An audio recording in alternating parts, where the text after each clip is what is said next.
Our next talk is called Serving Cloud Native Developer Teams in a Highly Regulated Environment. So please welcome Roshan and Sujata to the stage from McKesson for the next 40 minutes.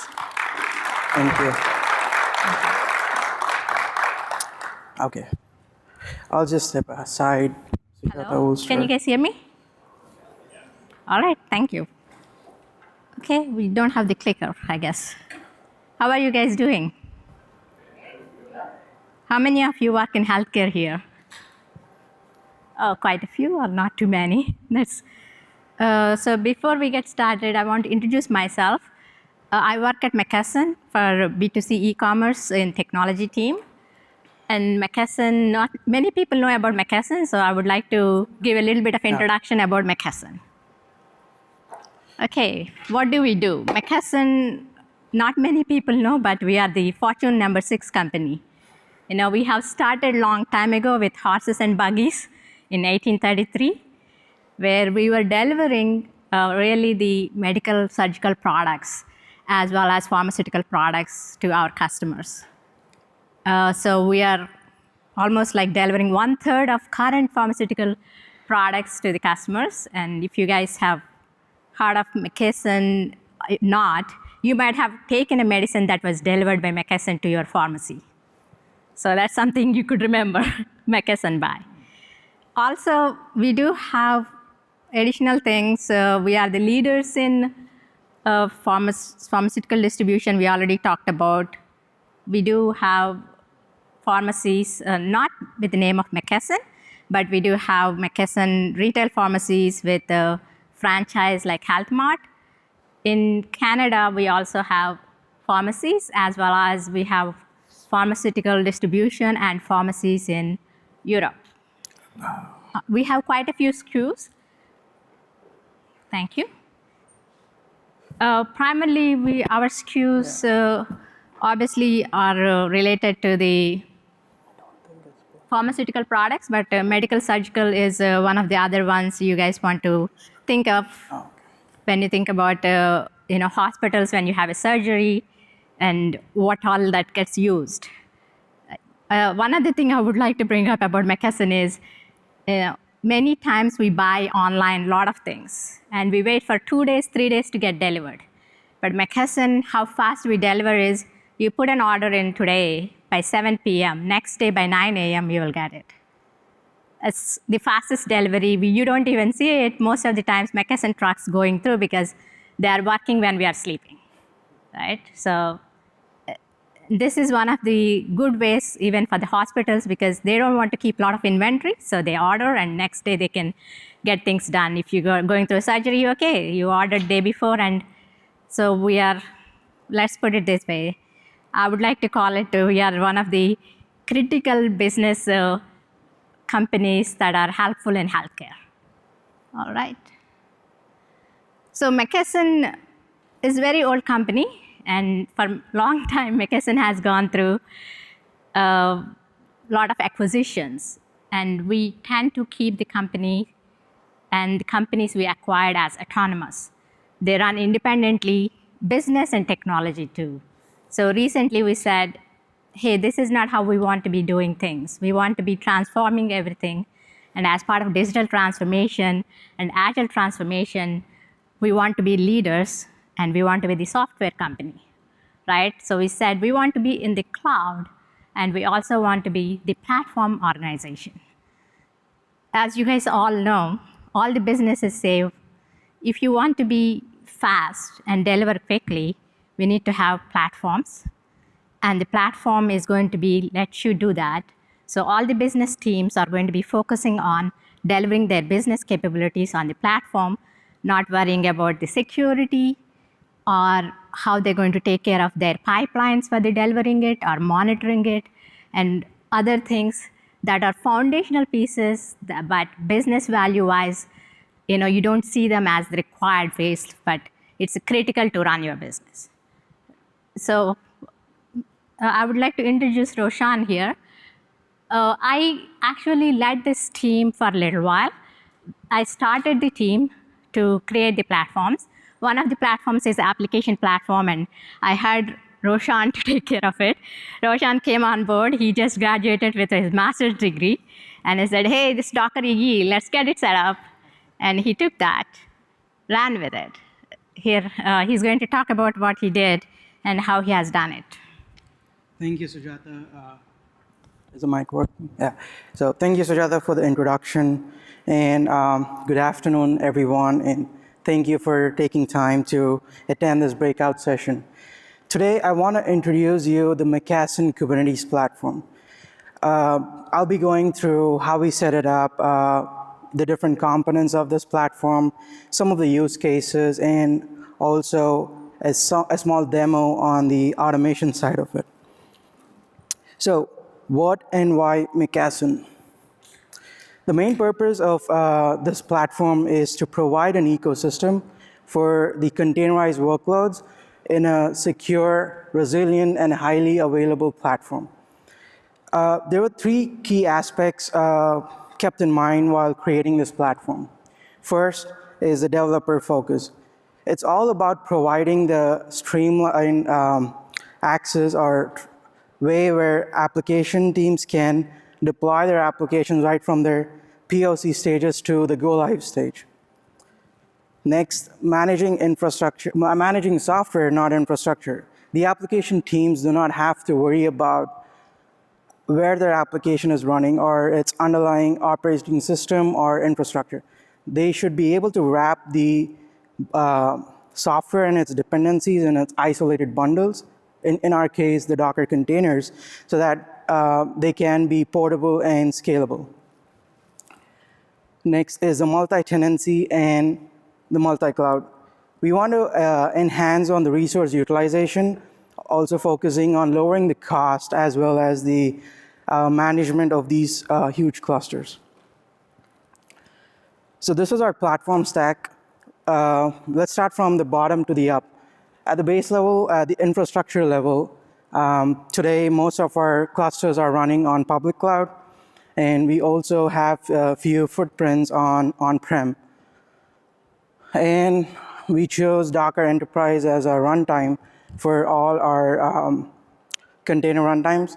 We leverage all of the features and other products that the enterprise gives us. And we defaulted all of our orchestration within the clusters to Kubernetes for managing the application lifecycle. So on top of this, we as a platform team within McKesson provide like the container registry, logging, monitoring, security, RBAC. So all these pieces put together make up the McKesson Kubernetes platform. So when I mentioned about the multi-tenancy, so let's dive deep into how we provide this multi-tenancy. All the applications, so whenever the application team requires an environment to run their containers, they don't have to wait till there's a cluster build out for them. All they do is request a namespace, and we provide namespace, create a namespace, and they can start deploying their application. It's like namespace on demand. How we do is we leverage the Kubernetes RBAC model, like the roles, cluster roles, role bindings, and cluster role bindings. We create the orgs and teams mapping to our AD. So once we have the teams and everything, we leverage the Kubernetes, the UCP's predefined roles within the Kubernetes. There are like restricted control, full access, view only on the cluster level. So once we have that, we bind it to their namespace with a certain role so that they'll have deployment access over that namespace. Next is resource and object quotas.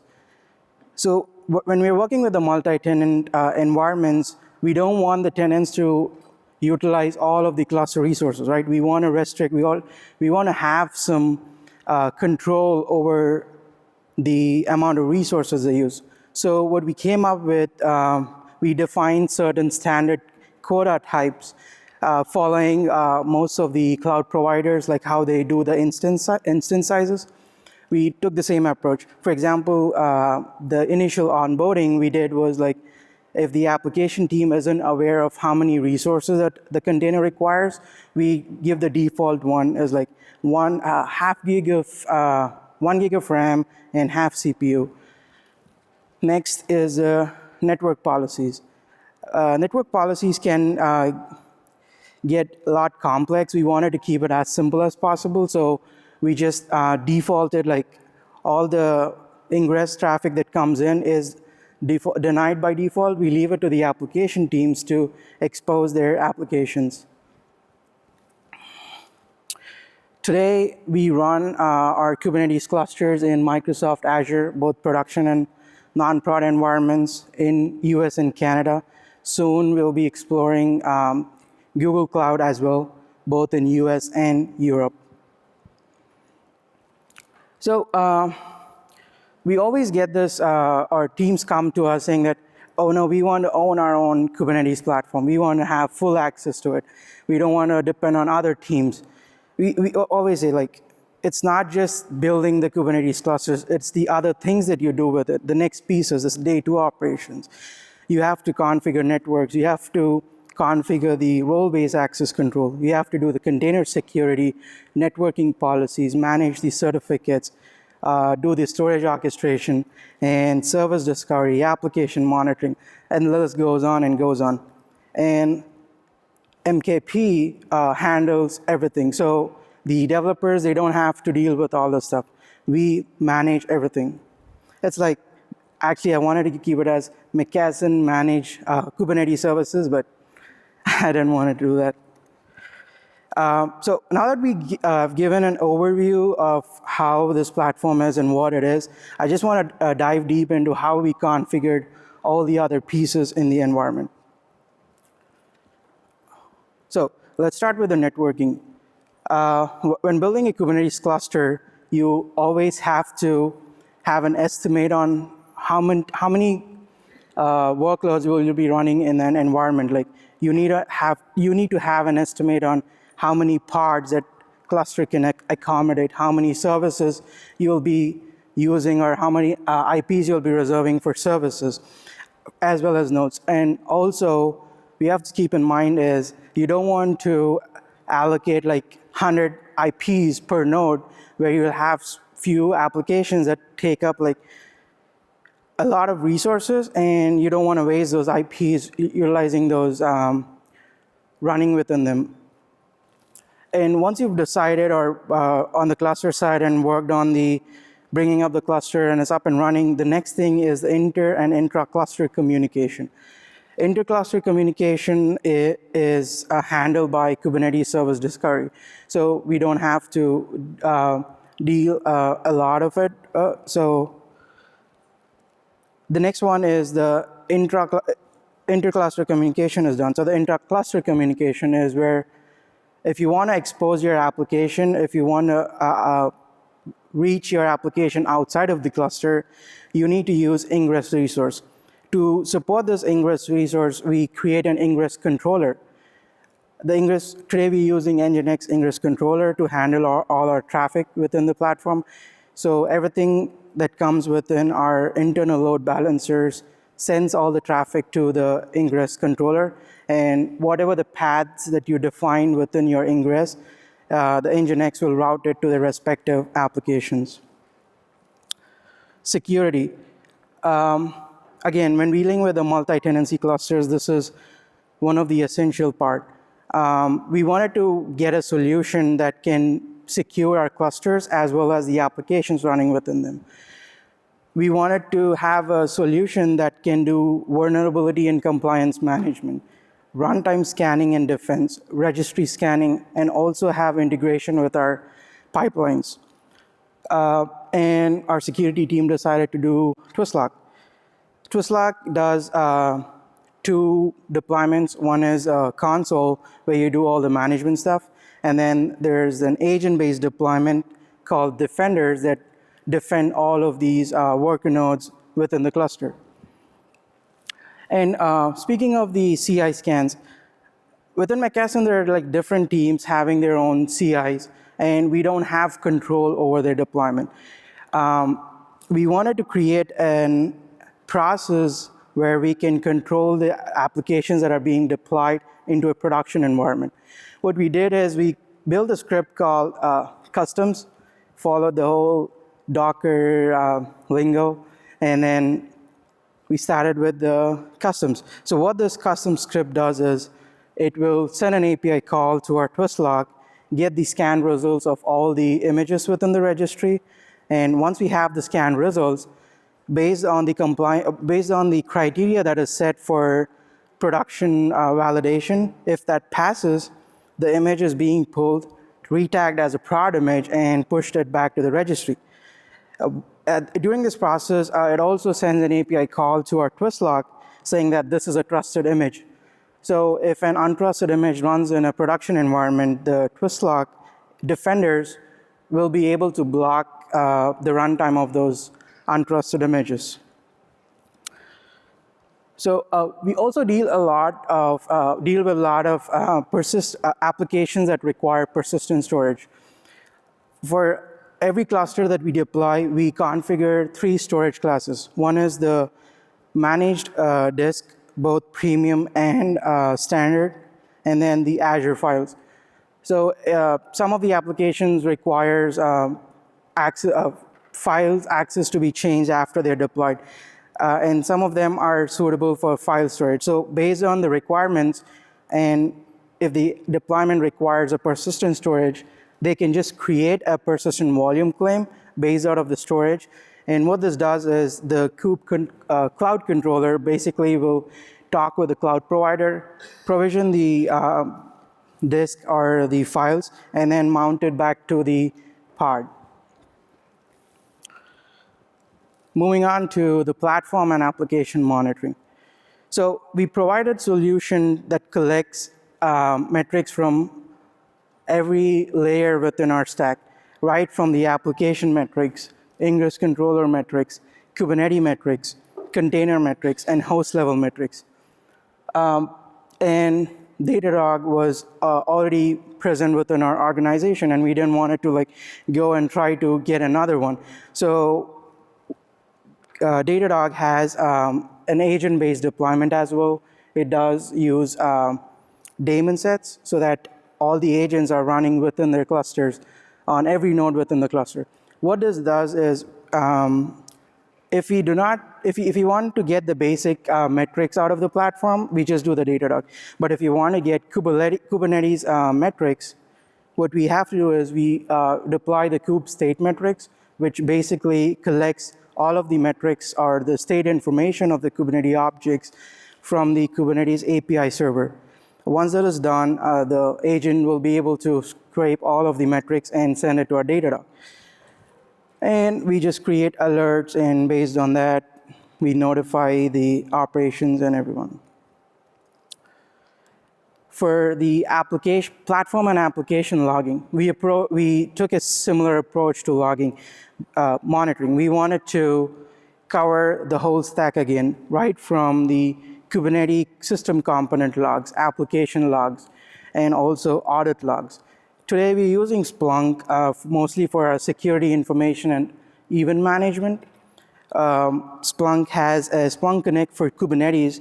Is basically a Fluentd container that is deployed within the platform, runs as daemon sets. Every pod or container that is running in the Kubernetes environment, doing standard errors and standard out, will be writing all the logs to war log containers. So these Fluentds are configured to listen to all those logs and send it to our Splunk. So everything will be at one place. And once the logs are being shipped, it depends on the app team. Then the security team helps them to create the app-specific dashboards for them. And so this is the platform automation that we put together to help build and cluster up and running. So we started with our infrastructure as code, and we use Concourse for our CI. The Concourse basically runs all your jobs within a container. That's really suitable for our ecosystem, the whole container ecosystem. What we did over there was we created a Docker container that runs Terraform within it. what this does is, with all the parameters that we set for the specific to the environment, it will provision the infrastructure on the cloud, all the IaaS components. Once the IaaS components are set up, the host IPs or the inventories are sent to the Ansible.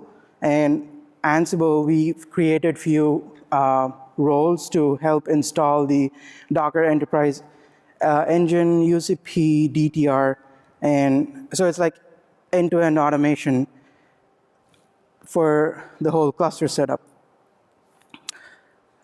So now we covered like all the components and build and everything. Operations is another important step in maintaining such huge and complex platforms. So in Docker engine, when we wanted to upgrade engine, and the releases are like every month, we started with a manual approach where we had to like do some of the manual steps using the client bundle, do some of the steps on the node, and come back to the client bundle, and again, go to the node. So we wanted to have the a process which doesn't try to use like the like on the node and the client bundle. So we took the API approach, we put all the steps together and into an Ansible playbook, and got down to like around from like 6 minutes per each node to less than 2 minutes per node. So when you're having like huge clusters, this time counts. I do have a small demo about how the Ansible upgrades the Docker Enterprise engine. Yeah, let me try to get this working.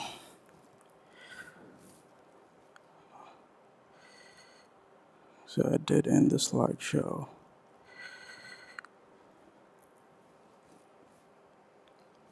You able to see? Cool.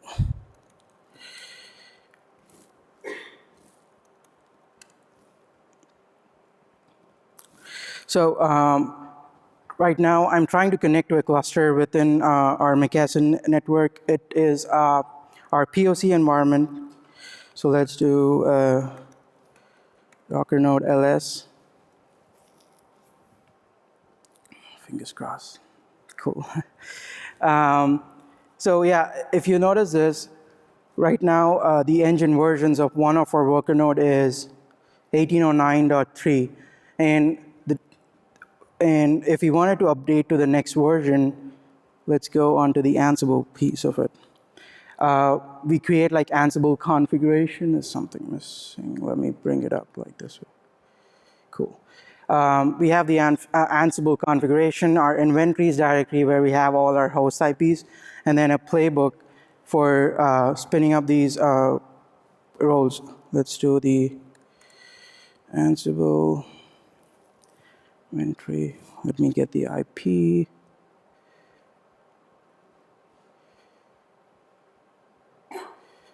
Let's do this. I think 39 should be doable. Yeah, I'm just trying to pick the node.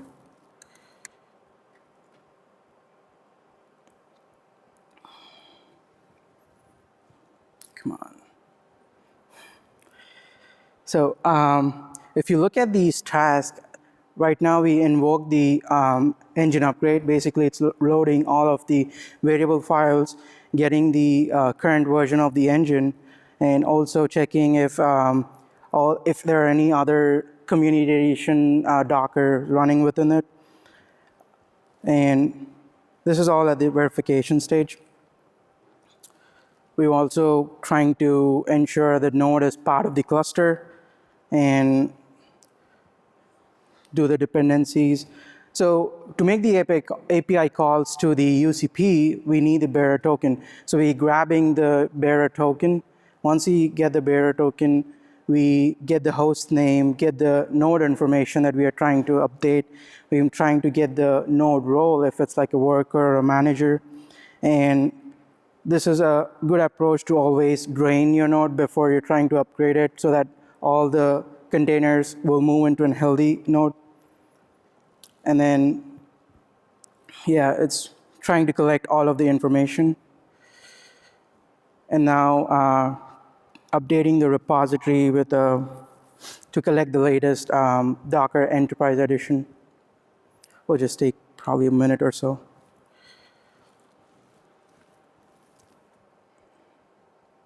So it's updated the package version. I'm trying to upgrade it to 1809.4. Let's wait for like a few seconds probably. And then what happens is once the node is upgraded, it'll wait for like another 10 to 15 minutes, just 10 to 15 seconds, sorry, to get all the system components to the healthy state. Once they're up, and then it starts with the other node. So you have to make sure all of those are, all the system components are running healthy. Oh, great. That was as planned. Okay. Yeah. Yeah, so in this stage, we are just waiting so that all the system components are getting back to a stable state. Once that is done, we again trigger the same playbook to get it to an active state so that it can bring back the workloads to the to its node. So this playbook runs through every node in the cluster without trying to like, we drain one node, make the changes, again come back, switch between multiple nodes. You can specify the whole cluster, like worker nodes, master nodes, registries, workers. You can specify it, and this will take care of upgrading the engine. The UCP and the DTR are not that complex. It's just a single line of command, but we did find the engine upgrades to be more time consuming, so we did this.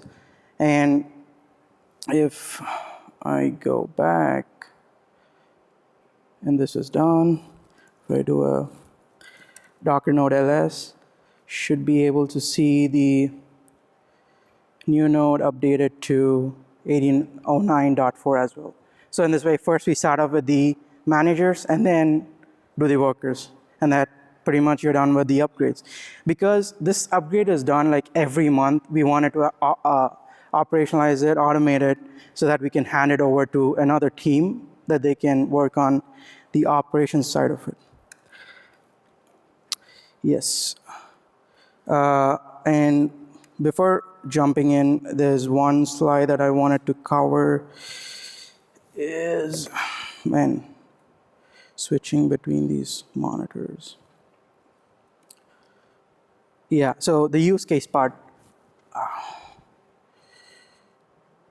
Yeah, so the use cases.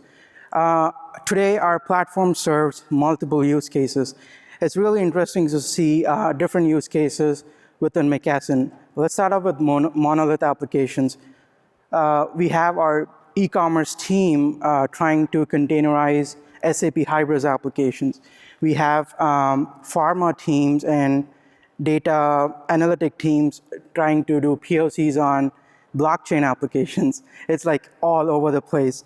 And CI/CD is one interesting use case that I really like, is they are trying to run their whole CI/CD platform within our Kubernetes environment. So they're trying to deploy the Atlassian Bamboo on our Kubernetes server. The batch jobs, there are also some ETL batch jobs, like they use the Kubernetes jobs, they define those jobs within the container and only run them when they're required. And I'll hand it over to Sujata to talk more about, she's our customer, so talk more about the e-com or the monolith application and their containerization journey. So now I switch my role. Can you guys hear? So I work in B2C space.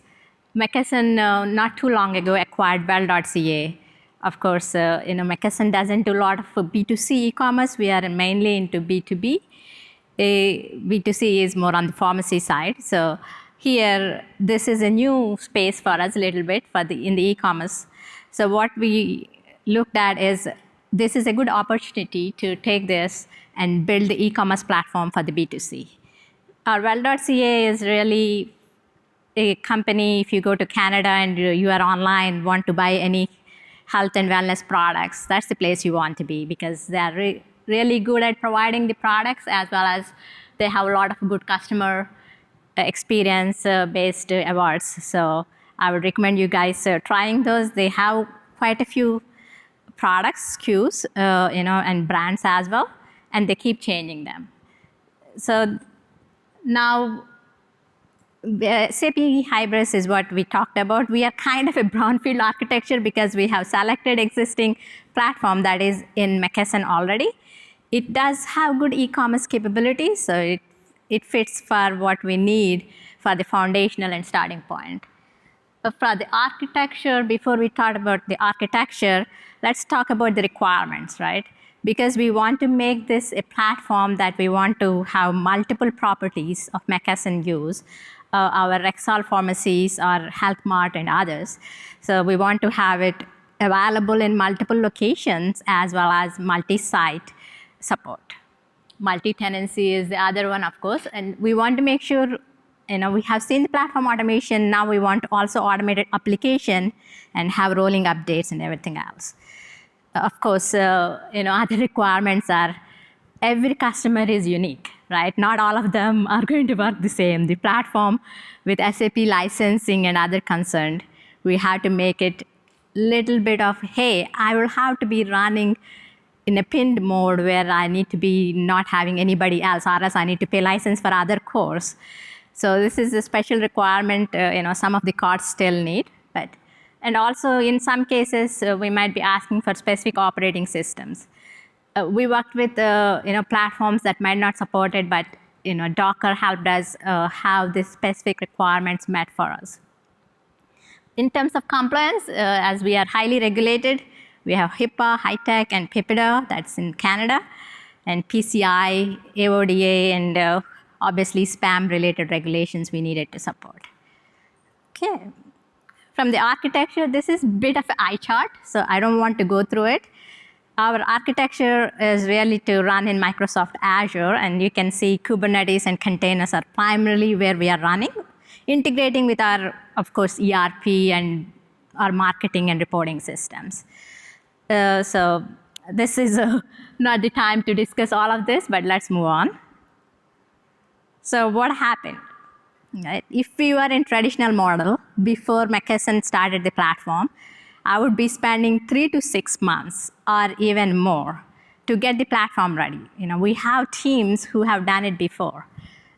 So we are trying to not do that, and the rapid delivery of what we are trying to do was done because we have Roshan and team that are helping with the platform, right? And security and approvals, because we have all these policies set up at once with all the platform. We don't have to worry about, hey, do I have to have the operating systems compliance, Docker images compliance? They are going through the scans, and I'm working with them on some of the application-specific items, but not the foundational items. Same with all the other items, right? We also have the templates to do our CI/CD automation. So I just started having the team quickly do it within few months, containerize and then able to deploy after you have the basic code ready. So the things that we have gained by using the platform are, of course, time to market, total cost of ownership, because at McKesson level, as the enterprise perspective, if you take it, everybody managing versus our platform managed at once, and have a small team of people managing it, make it a lot cost effective. Security and consistency, when we had individual application teams doing, everybody has their own operating systems, everybody has their own application platform, and all different version level. Now, we can all say, hey, we are using this. This is what it comes with. So it made it a lot simpler and have consistency across all business units, making it even more consistent, though we are moving across the clouds as well. And I have this platform where I can build a container and I can deploy it in multiple locations and different environments as well, right? So this is what we got. This also gave us our modern architecture and agility, right? Portability. At the end of the day, it gave me more peace of mind because I'm only worrying about my application now. Thank you. I think there's one more slide. Yes. I forgot. Yeah, so what's the future for McKesson Kubernetes platform? We wanted to expedite the containerized journey for the application teams with helping them with the base images, also helping with the deployment YAMLs. We want to build an internal application that will help the developer teams who are not much experienced in the container space start that push within the McKesson. Second is drive growth with digital transformation. We want to sync with application teams, pick the right use cases, and which will give the success to the application as well as the success of the platform. And last, build and grow the Docker community or the container community within McKesson. Yeah, that's all. Hey. Thank you. We can take few questions Yeah. if you have. I actually have two. First one is, do you have any Windows in your environment, or is this all Linux? For today, it's all Linux. There are a few application teams that are, now that we are growing and people know that we're doing stuff, we are trying to get requirements for the Windows applications, but yeah, we do not run anything on Windows today. And then the second question is, being in a regulated environment, what do you do to harden your Docker hosts / Kubernetes nodes Yeah, so outside of just putting Linux on them? yeah, so we do follow the CSI benchmarks for both Kubernetes, and also we have a dedicated team to provide these core images that is bind with all the other compliances and to make it enterprise ready. They have like put everything together, and we use those custom images to deploy the platform. Yeah, we have the infrastructure and operating systems core teams that help us build these images. They provide us the image.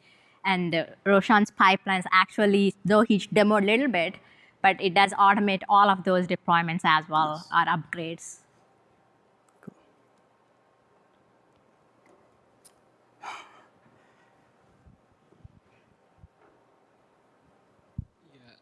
Yeah, I have two questions as well. Yes. One for Sujata is like, I don't know if you can share the whole information. How big of a team you had to form for this, and what was the budget look like in terms of The ballpark? team, when we started, we had 4 people. Of course, we were managing a couple of platforms at the time. But we are growing there. Of course, now Yes. bigger teams with like CI/CD side and other things that got added, right? Roshan, how big is the size now? Yeah, we grew to like 6, not that big, but 6 No, for but now. the developer Yeah, I mean, technology it's, tools is like we have like multiple Yeah. groups within the platform, overarching platform team, right? I think it's 12 plus or somewhere around that number. Probably. What was this other question? In terms of budget, what did you start with the ballpark number? For this platform, Yeah, I don't think. it was not a big budget at all because of cost of Docker was quite, I don't know, I can share those numbers, but it was because of the, equation in big numbers, right? We have worked with other products, integration platforms and others. This is considerably quite inexpensive, and Roshan being there made it a lot easier. And the second question is for Roshan. Yes. Is there any reason you stuck to Azure, or is it the same thing can be done as a multi-cloud? Yeah. So Azure Did was our VMware. primary. Yeah, Azure was our primary cloud provider, and we started deploying on Azure. But whatever we built around it, like for example, like the monitoring and everything, we didn't tie anything to the cloud provider. We managed everything at the Kubernetes level. So even if we move to a different provider or different clusters, we can use all those pieces that we tested it or deployed it here into a new place. So we wanted to have that layer of abstraction. And also, for the developers, they don't have to worry about where it's running, right? They only have to see that, oh, Kubernetes is there, and I'm able to use that Kubernetes. That's the main goal of our platform. Yeah, we also have on-prem one cloud, we call it, and we have done some work in there. So obviously now working towards Google Cloud as well. Yes. All right, I think if you have other questions, the speakers will hang out here toward the front. Otherwise, thank you all very much. And thank you to the speakers. Thank you.